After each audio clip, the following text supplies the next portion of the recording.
찬송가 486장의 그 가사 중에 보면 이런 가사가 있죠. 이 세상에 근심된 일이 많고 참 평안을 몰라보라.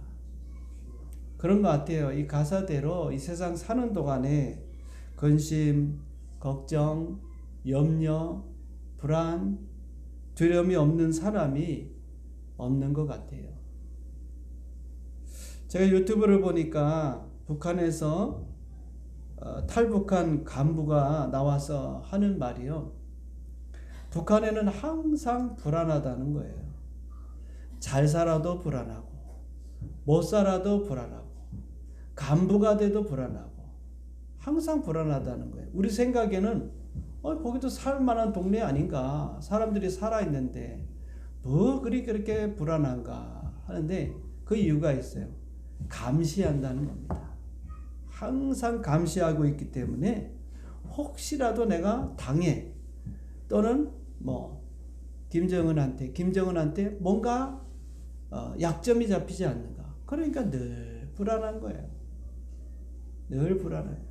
그런데 이제 한국에 와서는 제일 좋은 게 감시하는 사람이 없다는 거예요. 감시하는 사람이 없어. 그러니까 내 마음대로 할 수 있다는 거예요. 내 마음대로 할 수 있다는 이게 자기는 너무너무 행복하다는 거예요. 있고 없고는 둘째 문제고 건강하고 병들고는 둘째 문제고 내가 내 마음대로 할 수 있다는 거. 우리가 바꿔 얘기하면 오늘 우리의 주제처럼 마음이 편안하다. 나를 감시하는 사람이. 여러분 오늘날 우리가 살아가면서 CCTV가 발달하다 보니까 어디에 가도 불안해요. 나를 지금 촬영하고 있고 나를 보고 있구나. 여러분 예를 들어서 호텔에 간다든지 또는 요새는 또 몰래 카메라들이 얼마나 있습니까? 화장실에 간다든지 여성들은 이게 불안한 거예요.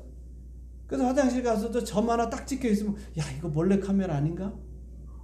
이런 나를 감시하고 있다는 것 때문에 우리가 불안한 삶을 살 수밖에 없죠. 가장 좋은 것은요, 우리 마음에 평안이 넘치는 것입니다. 그게 여러분 행복의 조건이 되는 거예요. 잘 산다고, 일이 잘 된다고, 건강하다고, 내 뜻대로 된다고 행복한 것이 아니라 우리 마음이 평안할 때 행복한 줄 믿습니다. 그래서 행복한 가정을 만들고 또 행복한 직장 생활, 내가 행복한 인생의 삶을 살려고 하면 다른 게 없어요. 우리의 마음이 편안해야 돼. 평안해야 돼. 가정에 가면 가정에서 평안하고, 직장에 가면 직장에 가서 마음이 평안하고, 내가 어디에 있든지 마음이 편안할 때 그 행복한 것입니다.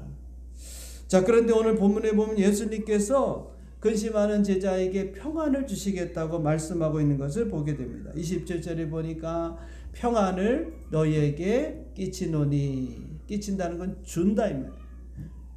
곧 나의 평안을 너희에게 주노라. 내가 너에게 주는 것은 세상이 준 것 같지 아니하니라. 너희는 마음에 근심하지도 말고 두려워하지도 말라. 오늘 주님께서 제자들에게 평안을 주신다는 거예요. 이 평안은 히브리 말로는 샬롬입니다. 우리가 잘 알고 있는 이 샬롬, 어원적으로 보면 완전함, 완벽함, 흠이 없는 건강함, 거기에서 따온 말이에요. 이 샬롬이라고 하는 것은 모든 면에서 완전한 구원의 상태를 말합니다. 이스라엘 역사 초기에는요, 유대인들이 적들로부터 압제와 핍박과 전쟁을 겪었어요. 따라서 유대인들이 전쟁이 없는 평화가 최고의 축복이라고 생각했던, 평화롭게 사는 거, 이게 여러분 복입니다. 할렐루야. 오늘 우리가 지금 평화롭게 살고 있잖아요. 지금 러시아와 우크라이나가 서로 전쟁하고 있는데 얼마나 불안하겠습니까? 잠을 자도 잠을 자는 게 아니죠. 언제 상대방의 로켓가 우리 집에 떨어질지 불안 가운데 사는 거예요. 여러분 일본이 지진 때문에 얼마나 불안한 줄 압니까? 우리 조금만 지진이 와도 포항이라든지 경주에 우리 몇 년 전에 지진이 왔잖아요. 그게 4도 5도입니다. 지진이 오니까 막 사람들이 불안해서 집으로 들어가지 못하고 밖에서 지내고 하는 경우가 있잖아요. 일본은 온 날 지진입니다.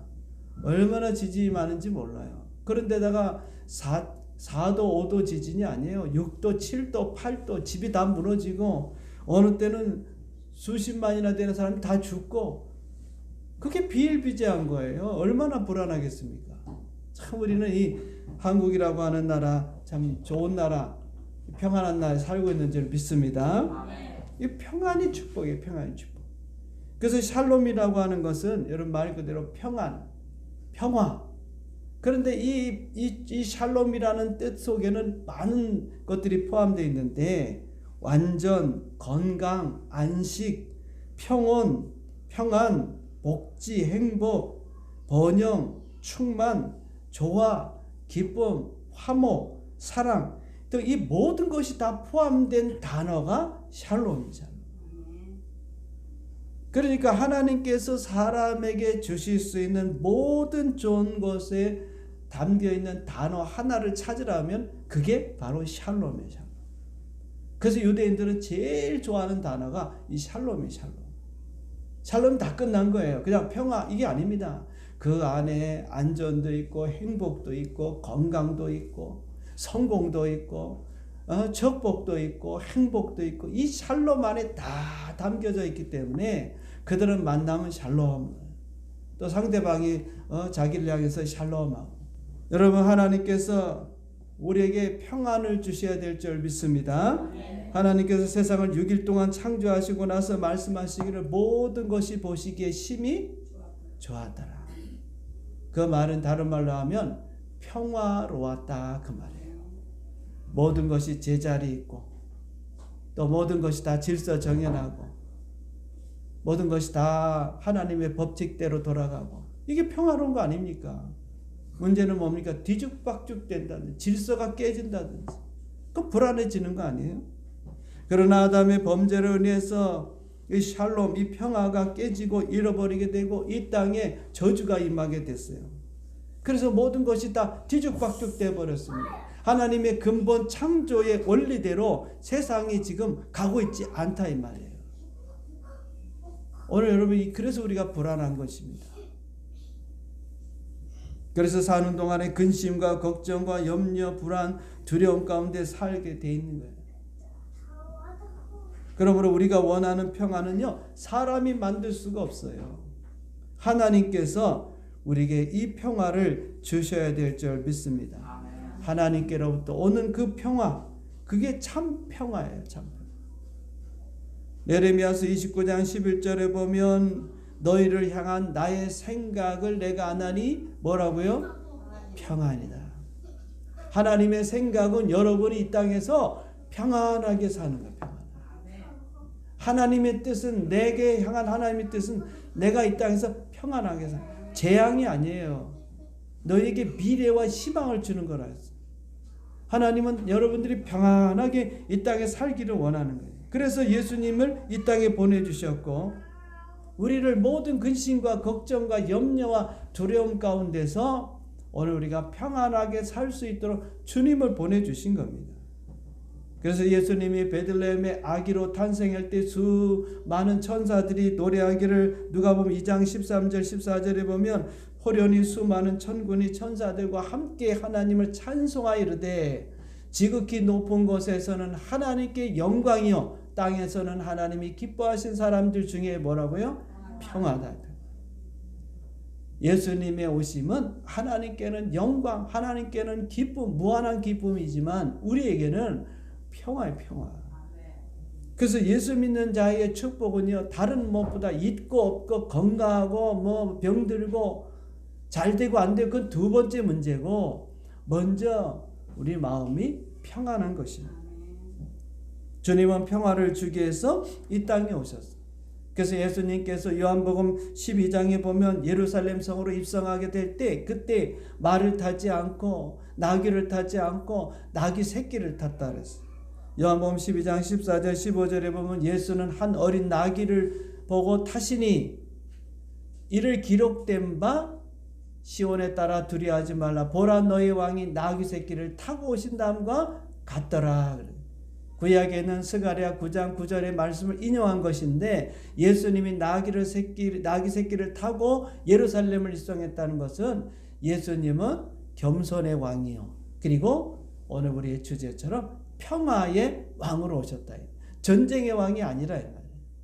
여러분 왕이 되면은요 더 많은 영토를 갖고 더 많은 것들을 다른 나라에서 빼앗으려고 러시아와 우크라이나 전쟁도 러시아가 우크라이나를 지금 자기 땅으로 만들려고 전쟁이라는 거 아닙니까? 예? 푸틴 대통령의 욕심이 전쟁의 사람 그러니까 전쟁을 하는 겁니다. 평화의 사람은 평화를 이루는 거예요. 상대방이 전쟁하려고 해도 어떻게 하든지 그것을 평화로 만드는 사람. 예수님은 전쟁이 아닙니다. 평화를 위해서 왔어요. 지금 여러분 러시아도 그렇고 우크라이나도 그렇고 가장 필요한 게 뭐겠습니까? 평화예요. 평화. 빨리 전쟁을 끝내고 평화로 쓰면 좋겠다. 물론 우크라이나 입장에서는 땅을 빼앗겼으니까 회복하기를 원하겠지만 러시아는 이제 이 정도 뺏었으니까 평화를 또 유지하기를 원할 거예요. 어쨌든 여러분 이 평화롭게 우리가 산다는 게 이게 축복입니다. 우리가 남북이 서로 총칼을 대치하고 여러분 잊지 말아야 돼요. 저 북한에서 뭐 전쟁을 하겠나? 저 사람들이 뭐 우리한테 같은 동족인데 우리에게 총칼을 대고서 우리에게 뭐 총을 쏘겠나? 여러분 그렇게 생각하면 안 됩니다. 거기 있는 백성들은 순진하지만 여러분 김정은은 그렇지가 않아요. 우리 땅을 빼앗으려고 하고 그런 생각을 갖고 있단 말이에요. 아직도 환상을 갖고 있는 우리 국내에 많은 이상한 사람들이 많아. 김정은이 전쟁 안 한다. 핵 가지고 있는 거 그냥 갖고 있는 거다. 하나님이 이 땅을 지켜주지 않으면 평화로울 수가 없어요. 오늘 우리 여러분 전쟁 중에 휴전하고 있는 거예요. 전쟁이 끝난 게 아닙니다. 지금 휴전 중에 있어서 언제나 전쟁이 일어나도 그거는 이상한 게 아니에요. 그런데 하나님 은혜 주셔서 우리가 지금 살아가고 있는 것이지. 여러분 우리는 이제 전쟁 없다. 저 김정은이가 전쟁하겠나? 그런 착각에 빠지면 안 됩니다. 우리 믿는 사람은 하나님이 지켜주지 않으면 안 된다는 그런 의식을 가지고 늘 나라와 민족을 위해서 기도해야 합니다. 거짓 평화에 속으면 안 됩니다. 전쟁을 하지 않으려면 우리가 더 강해져야 되고 힘이 있어야 되는 거예요. 그럼 저기처럼 우리 임진왜란은 왜 일어났습니까? 우리나라가 힘이 없으니까. 우리가 만약 강했으면 일본이 쳐들어오겠어요? 바보겠습니까? 그래서 우리가 힘을 길러야 되고 전쟁에 준비해서 이런 훈련도 해야 되고 또 좋은 무기도 우리가 개발해야 되고 그래야 평화가 오는 거예요. 힘이 있을 때 평화가 오는 거예요. 그런 예수님은요 전쟁의 왕이 아니라 평화의 왕으로 우리에게 오셨다 그랬어요. 구약에 보면 메시아가 오면 평화의 시대가 도래하고 백성들에게 평화를 줄 것이다. 그래서 메시아신 예수님께서 제자들에게 평안을 주시는 거예요. 다시 한번 27절 읽어보면 평안을 너에게 끼치노니 곧 나의 평안을 너희에게 주노라. 그러므로 너희는 마음에 근심하지도 말고 뭐하지도 말라? 두려워하지도 말라. 여기 보면은요 예수님께서는 나의 평안이라 그랬어요. 나의 평안. 주님께서 주시는 이 평안은 하늘의 평안이에요. 예수님께서 이 땅에 오셔서 자신의 몸을 찢기고 또 십자가에서 피 흘려 죽으심으로 이루신 평화입니다. 그냥 있는 평화를 주는 게 아니에요. 예수님의 희생과 고난과 십자가의 그 죽음으로 인해서 우리에게 평화가 주어진 거예요. 그냥 거저오는 게 아닙니다. 앞서 얘기했듯이 평화가 그냥 온 게 아니에요. 이 땅의 평화가 그냥 유지되는 게 아닙니다. 예수님께서도 당신이 고난을 당하고 고통을 당하는 가운데 십자가의 죽으심으로 해서 그 평화를 얻으신 그 평화를 우리에게 준다. 이사야 53장 5절입니다. 그가 찔림은 우리의 허물 때문이요 그가 상함 우리의 죄악 때문이라. 그가 징계를 받음으로 우리는 평화를 누리고 예수님이 징계를 받으셨기 때문에 우리가 평화를 누려야 될 자격을 가졌다. 그냥 평화가 오는 게 아니라 그냥 하늘에 있는 평화를 얘다 가져라. 그래서 주님 주신 게 아니에요. 예수님 자신이 모든 고난과 모든 고통과 희생에 그런 걸 다 치르고 얻은 평화라 이거예요. 앞서도 얘기했지만 우리나라가 평화롭게 이제 살고 있지만은 여러분 전쟁이 일어날 때 그 전쟁에 수많은 희생자들이 있었기 때문에 우리가 평화롭게 사는 것이지, 만약 전쟁이 일어났을 때 싸우지 않고 다 도망갔다면 우리는 벌써 공산주의가 되고 사회주의가 되고 지금 여러분 피폐한 인생을 살고 있을 거예요. 앞서도 얘기했지만은 불안한 가운데 마음의 평안도 없이 그렇게 살아갈 수밖에 없는 인생들, 우리 삶이었어요. 우리 나라였단 말이에요. 여러분, 예수님 희생하심으로 평화를 주님께서 얻으셨고 그 평화를 우리에게 주신다는 거예요. 여기 징계라고 하는 것은 우리 예수님이 우리 죄 때문에 당하신 모든 고난을 말합니다. 그러므로 예수 믿는 자들에게는 오늘 하늘의 평화, 주님이 주시는 평화, 이 평화가 있는 줄 믿습니다. 복음을 믿을 때 여러분 평화의 삶이 주어지는 거예요. 그래서 사도 바울은요, 에베소서 6장 15절에 보면 복음을 평화의 복음이다. 평화의 복음이 준비한 것으로 신을 신고, 평화의 복음이, 우리 주님이 주시는 복음은 전쟁의 복음이 아닌 평화의 복음이에요. 평화는 그리스도의 복음을 믿는 성도들이 누리는 혜택이에요. 그래서 일상적으로 우리의 삶 가운데 이 구체적인 은혜가 체험되어진다 그 말이에요. 오늘 우리는요, 우리 예수 믿는 사람들은 이 평화에 둘러싸여 있습니다. 세상 사람들은 근심하고 걱정하고 염려하고 두려워하지만은 우리는요, 예수 믿는 사람들은 마음이 평안으로 가득 차 있어요. 평안한 삶을 사는 것이 여러분 참된 신앙인의 삶이에요. 내가 예수를 믿으면서 평화가 없다? 그러면 한번 생각해 봐야 돼요. 정말로 내가 예수를 믿는지. 사도 바울은 골로새서 3장 15절에 보면 그리스도의 평강이 너희 마음을 주장하게 하라. 너희는 평강을 위하여 한 몸으로 부르심을 받았다. 우리 마음속에 그리스도께서 주시는 그 평화의 마음, 평강의 마음, 평안이 있어야 된다는 겁니다.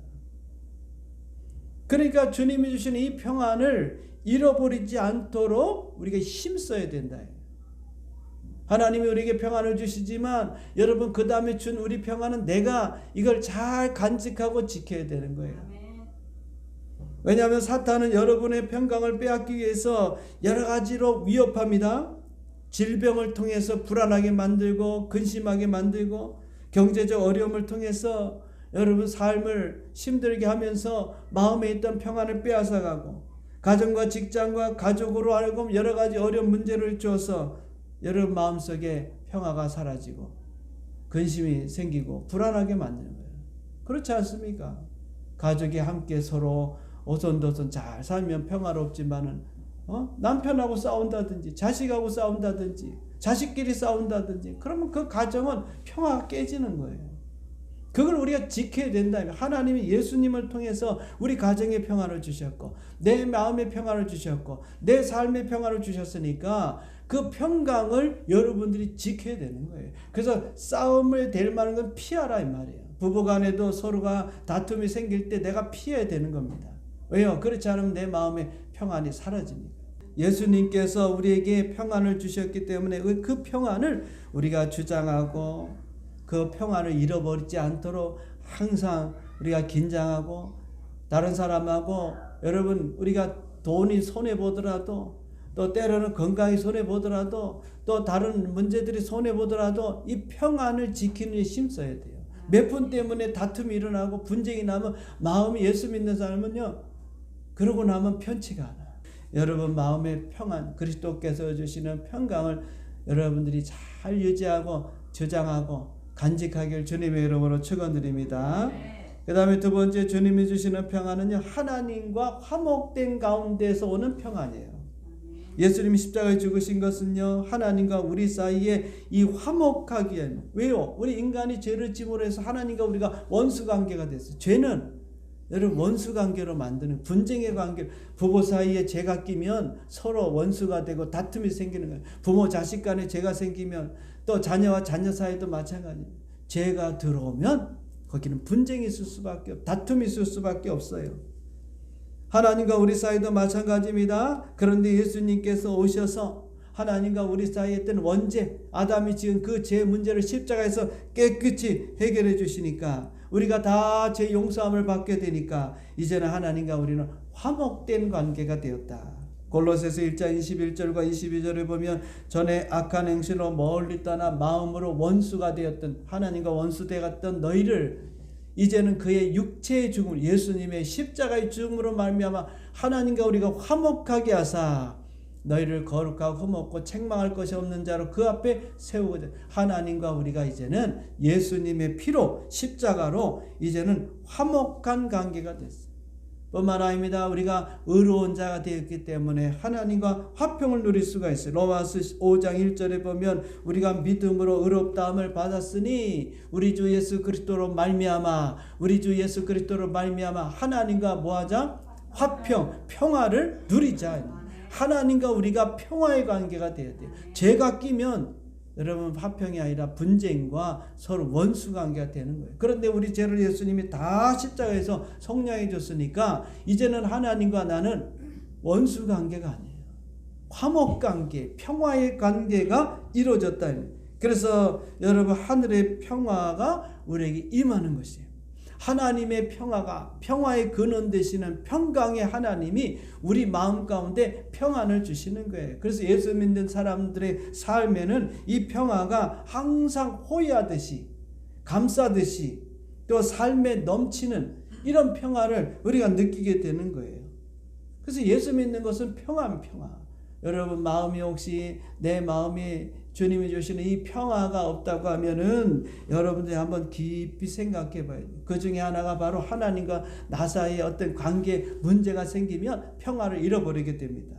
예를 들어 자신에게 혹시라도 죄가 있다든지 또는 잘못된 길로 내가 지금 가려고 한다든지 또는 하나님의 말씀에 불순종한다든지 성도로서의 삶을 살고 있지 않다든지 하나님을 믿는 믿음에서 내가 떠나 있다든지 이런 문제가 있으면 내 마음에 가장 여러분 빨리 알 수 있는 게 평화. 마음의 평화가 사라지면 뭔가 문제가 생겼구나. 뭐지? 여러분 살펴봐야 돼요. 그렇지 않고 그냥 계속해서 그냥 무시하고 넘어가다 보면 우리는 더 잘못된 길로 갈 수밖에 없어요. 오늘 여러분 하나님이 주시는 그 평화가 우리 안에 있는가 그걸 잘 살펴야 합니다. 그래서 평안이라고 하는 것은 우리 신앙의 척도다 그렇게 말할 수 있어요. 평안을 잃어버린다는 것은 뭔가 문제가 있다는 거예요. 내가. 그래서 평안하기를 힘써야 되고 앞서 얘기했지만 평안을 지켜야 되고 또 평안을 우리가 누려야 됩니다.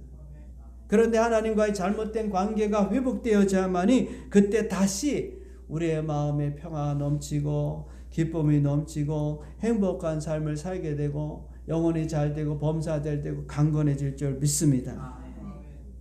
여러분 때로는 손해를 보면서 평화를 지켜야 돼요. 이기려고 하지 말고 양보하고 지는 게 이기는 것입니다. 손해보는 것이 여러분이 어떨 때는 여러분의 마음의 평화를 지키는 것입니다. 그렇지 않으면 여러분이 우리 믿는 사람 불안하면요 한순간도 살아갈 수가 없어요. 이게 뭐가 문제가 있구나. 좀 여러분 개인적으로 여러분 알아서 그거를 빨리 그 문제를 처리해야 합니다. 그래야 이제 마음의 평안. 병이 걸렸다고 불안한 게 아닙니다. 문제가 생겼다고 불안한 게 아닙니다. 가난해졌다고 문제가 생긴 게 불안한 게 아니에요. 뭔가 하나님과의 관계에서 문제가 생겼기 때문에 내가 불안한 거예요. 평안한 거예요. 평안하려고 하면 하나님에 대한 믿음이 확신이 있어야 되는 거예요. 세 번째는 주님이 주시는 평안은요 성령님이 내주하실 때 우리 안에 와 계실 때 평안하게 됩니다.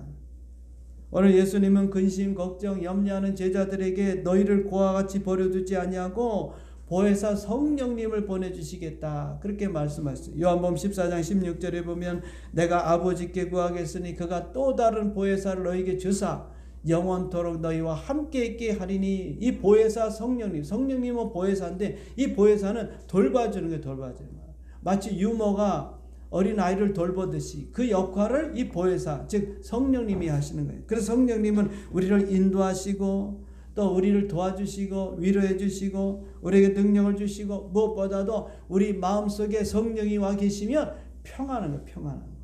성령님이 우리 안에 계셔서 우리 안에서 우리 마음 가운데 평강을 주시는데 바로 성령의 열매 중에 하나가 평강입니다. 갈라디아서 5장 22절에 보면 오직 성령의 열매는 사랑과 희락과 화평과 그랬죠. 이 화평이 평화 아닙니까? 평안이고 평화고 성령의 열매예요. 이 평안이. 그래서 성령님을 우리 마음에 모시고 그분을 인정하고 그분을 쫓아행하고 그분과 동행할 때 내 안에서 성령님이 마음을 편안하게 만들어 주신다. 이건 열매입니다. 열매. 성령이 주시는 열매. 하나님이 주시는 평화, 주님이 주시는 평화, 그 평화도 있고 성령님이 우리 삶 가운데서 이 평화를 열매를 주시는 거예요. 그러면 그 사람은 피스메이커, 평화의 사람이 되는 거예요. 어디 가든지 사람들이 분쟁을 잠식시키고 사람들 간의 사이에 평화를 만들고 그 사람이 가면 사람들이 훈훈해지고 다 같이 하나가 되어지고 분쟁이 있던 것이 멈추게 되지만 어떤 사람이 가면 거기서 다툼이 생기고 분쟁이 생기고 싸움이 나고 그런 사람도 있어요. 성령님과 함께하고 성령에 충만하고 성령의 인도를 받으면요 성령님께서 분위기를 이렇게 만드는 거예요. 분위기. 그렇기 때문에 여러분 예수님께서 우리에게 주시는 평화는요 세상이 주는 것과 같지 않다 그랬어요. 다시 27절로 가서 보면 평을 너에게 끼치노니 곧 나의 평안을 너에게 주나 내가 너에게 주는 것은 세상이 주는 것 같지 않다. 세상에도 평화가 있지요. 어느 정도 평화가 있습니다. 권력을 통해서 대통령이 권력을 잘 그걸 갖다 활용하면 나라가 평안해질 수 있습니다. 그러나 그건 완전한 평화가 아니죠. 여러분 세상이 주는 평화는 뭐예요? 내가 건강해야 평안합니다. 내가 부유해야 평안해질 수 있어요. 내가 일이 잘 된다든지 그래야 여러분 평안할 거 아닙니까? 내가 또 안전하다든지 그럴 때 우리가 느끼는 게 평화 아닙니까? 그러나 주님이 주시는 평화는요 환경이나 상황이나 그런 거 영향을 받지가 않아요. 하나님 주시는 평화는 내가 병들었다 할지라도 내 마음이 편안한 거야. 가난해진다 할지라도 실패했다 할지라도 내가 부도를 맞다 할지라도 회사가 망했다 할지라도요 내 마음의 평화가 넘치게 돼요. 그게 하나님이 주시는 평화예요. 하나님이 그런 평안을 그게 평안입니다. 진짜 평안이에요. 지금 집이 막 물이 들어오고 말이에요. 집안은 지금 난리가 나고 말이죠. 어떤 문제는 터지고 사업은 지금 막 부도 일부 직전이고 그런데 여러분 평안할 수 있을까요? 할 수도 있습니다. 내가 하는 게 아니죠. 성령님께서 그 마음에 주님께서 그 마음에 평강을 주시면 되는 거예요. 그러니까 우리는 주님만 바라보는 거예요. 주님만. 그렇죠. 저도 그렇죠. 하나님 뭐 어떻게 해야 됩니까? 뭐 제가 할 수 있는 게 없으니까 하나님께 모든 걸 맡기고 의지하니까 저도 모르게 하나님이 그런 평화를 주신 것 같아요. 지금 생각하면 아찔합니다. 여러분 주님이 주시는 평화는요 폭풍 가운데서도 평안한 거예요. 전쟁이 일어나도 평안한 거예요. 예수 믿는 사람은 전쟁이 일어나든지 또 뭐 폭풍이 오든지 태풍이 오든지 뭐 경제적 어려움이 온다도 평안한 겁니다. 왜? 하나님이 주시는 평화가 있기 때문에. 평안하셔야 돼요. 평안하셔야 돼요. 예수님께서 오늘 우리에게 평화의 선물을 주셨습니다. 오늘 이 평안을 여러분 믿음으로 받고 오늘 여러분 마음 가운데 평안한 삶을 들으세요. 일이 힘들지 않고 문제가 없고 여러분 다 잘 된다는 게 아닙니다. 어렵지만 주님이 우리에게 주시는 평화가 있고 그리고 그걸 다 맡기세요. 내가 할 수 있는 게 뭐 있겠습니까? 그러므로 오늘 이제 주님 말씀대로 너희는 마음에 근심하지도 말고 두려워하지도 말고 걱정하지도 말라. 그 말은 뭡니까? 다 주님께 맡겨라. 걱정한다고 되냐? 두려워한다고 되냐? 염려한다고 되냐? 여러분 내가 염려와 근심과 걱정하는 것은 내가 좀 해보려고 하다 보니까 그런 거예요. 내가 지금 이 문제를 처리해 보려고 하니까 할 수 있습니까? 없어요. 그냥 다 맡기세요. 여러분 아이들은 그런 일이 생겨도 걱정 안 합니다. 우리 아빠가 다 알아서 할 텐데 맡겨버리시면 돼요. 여러분이 너무 어른 같은 신앙생활하고 있어요. 어린아이 같은 신앙생활 하십시오. 다 주님께 맡겨. 난 모릅니다. 우리 아버지가 다 알아서 하겠지. 내가 할 수 있는 게 뭐 있겠어. 그러면 여러분 평안한 가운데 살게 돼요. 오늘 우리 주님께서 주시는 평안이 여러분 삶에 넘치기를 주님의 이름으로 축원드립니다. 아멘.